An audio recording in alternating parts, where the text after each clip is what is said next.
Hello, today I am chatting with Emilie, who works in the research and development scientific team at Cryos International. Welcome. Hi, Emilie. How are you doing today? Hello, thank you. I'm fine, thanks. It's lovely to have you here, and we're going to be talking about genetic screening, matching, and all of the work that you're doing behind the scenes at Cryos. So I'm going to start by asking you, why is genetic matching important? Well, genetic matching can make you feel more calm and secure with your choice of donor by matching your genes to the donor's genes.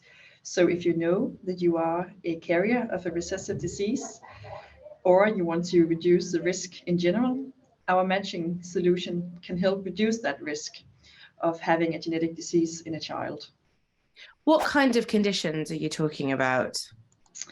Well, there is a lot of recessive diseases who are very rare, and we rarely know that we carry these diseases.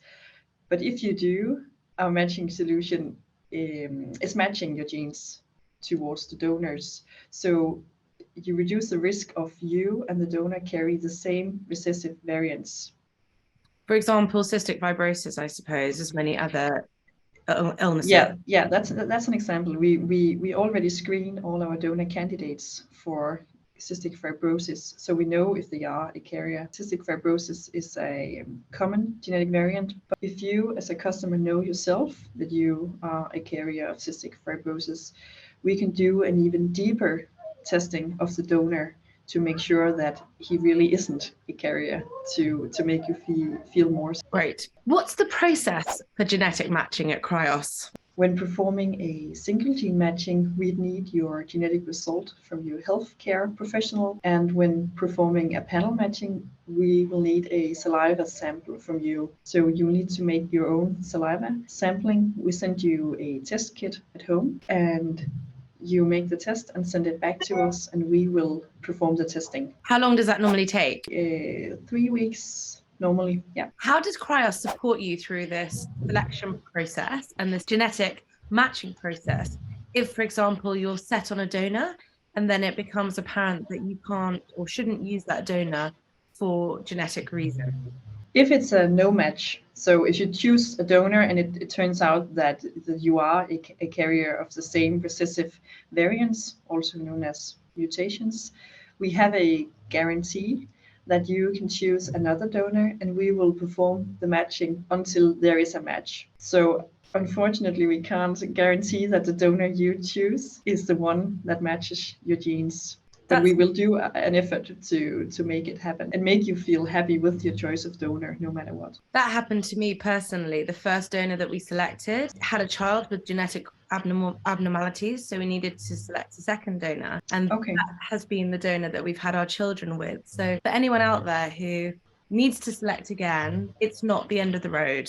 So it's fantastic that you offer that support to keep helping people match until they find the donor that's going to work the best for them. Which conditions are tested? You mentioned a couple of hereditary conditions. Are you able to tell us a little bit more about the screening? Well, the screening of the donors, they undergo a detailed screening with physical and clinical examination and also mental evaluation.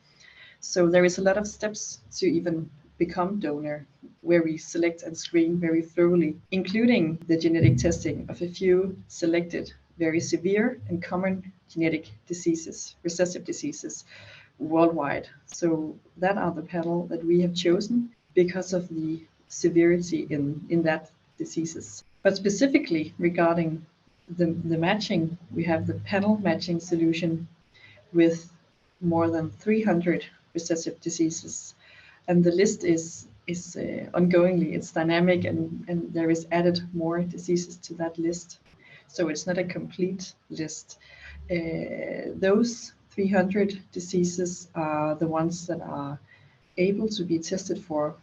Scientific researchers suggest that there are 2,000 recessive diseases, 2,000 recessive genes, and some cannot even be tested for because they are so rare and we don't know exactly where the variants are in the gene. So it's not possible to actually test those diseases specifically. When you're testing so many diseases, of course, if you were trying to conceive as a heterosexual couple, you may not know this information about your genes. So at what point would you say that you should keep looking at the genetics? I would suggest that if you have chosen a donor and you feel that the donor are the one that suits you the most, and you know that you have a healthy family background history, I would personally not go into testing, because the general risk is very low having a rare recessive disease. We already completed the screening of the donors, excluding all the dominant diseases. So all those diseases where there is a 50-50 risk of having a genetic disease in the child. But if you know that you are a carrier, and you know that you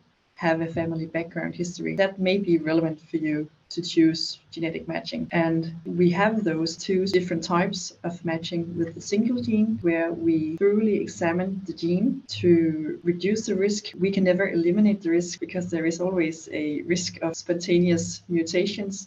So the risk is never zero, but we can reduce it greatly by reading the entire gene and thereby exclude that the donor is a carrier. What percentage of donors make it through to donating? Because it's quite a small percentage of people who are able to donate, isn't it? Because the screening is so rigorous. Actually, a lot of donor candidates are excluded based on their sperm quality first of all, and then there is a lot who is excluded based on their family history or so on. Only a few is actually excluded based on the genetics alone. It's less than 10%. I'm not sure if it's 6 or 8%. I can't recall exactly. It's a long process. It's more difficult to become donor than actually being a donor. It takes about 3 to 6 months sometimes to even become donor. But once you are accepted, it's much easier. We evaluate donors with an interview with a psychologist who makes the maturity evaluation. Also, she has the ability to also exclude donors if she finds that they are immature or if she has a wrong feeling about them personally. We really tried to grasp all the perspectives of the donors, also the first impression, and when they meet all our healthcare staff, what are the characteristics of the donor, to try to describe, because we know that the customer don't meet our donors. So it's important that we do all the steps that are needed to choose. Does everybody who's selecting a sperm or an egg donor need to go through the genetic matching process? The short answer is no.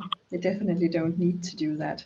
It's a nice feature that we have if it's relevant, but I won't say that it's a must-have. Definitely not a must-have, but it is a nice feature, especially if you want to feel more secure in your choice. The panel matching with the 300 diseases helps you reduce the risk in general that you or the donor isn't a carrier of the same recessive variants, and alongside the single gene matching, which is the other option, you can almost eliminate the risk if you know that you are a carrier of a specific variant. Most people don't know that, but if you have a family background who makes you aware, or if you have gone through some genetic testing, you may have that result. So that's why it's relevant. Does genetic matching increase the chance of treatment success? No, I'm really not that into the treatment success rate, because I don't have any statistics on that. But it's actually both a yes and no answer, because if there are any abnormalities in the chromosomes, that's a big risk of spontaneous abortion. But then again, we already tested our donors for any chromosomal abnormalities, and that's even before any genetic testing is made. Absolutely. So the succession rate, no. Okay. Last question.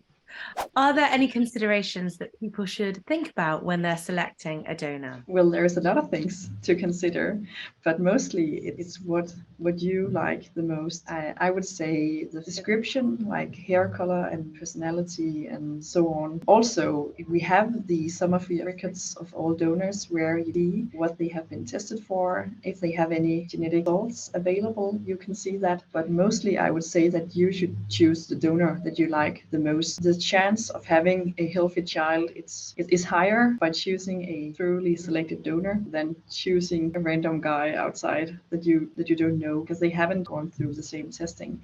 So, and even though I would say that a lot of couples who have had their child completely without use of any donation or treatment, they haven't really been tested for anything. I didn't test my husband for having any genetic diseases before having a child with him. So my risk was actually higher of having a genetic disease in my child than if I had chosen a selected donor. So that's important to know, that when you are choosing a donor, you already have a higher chance of actually having a healthy child. That's very encouraging to hear. And for those people who are looking for a donor, an egg, a sperm donor, please do head to our link in bio and look through the incredible donors that Cryos has. They have an amazing website which holds your hand through the process, an incredible team who are there to support you, genetic matching, as we've just discussed, as well as all kinds of other support. So please do reach out to their very friendly team who will help you with whichever stage of the process you're at, whether that's the beginning or in the middle somewhere. Please do speak to their team. Thank you very much, Emilie, for your time today. Thank you.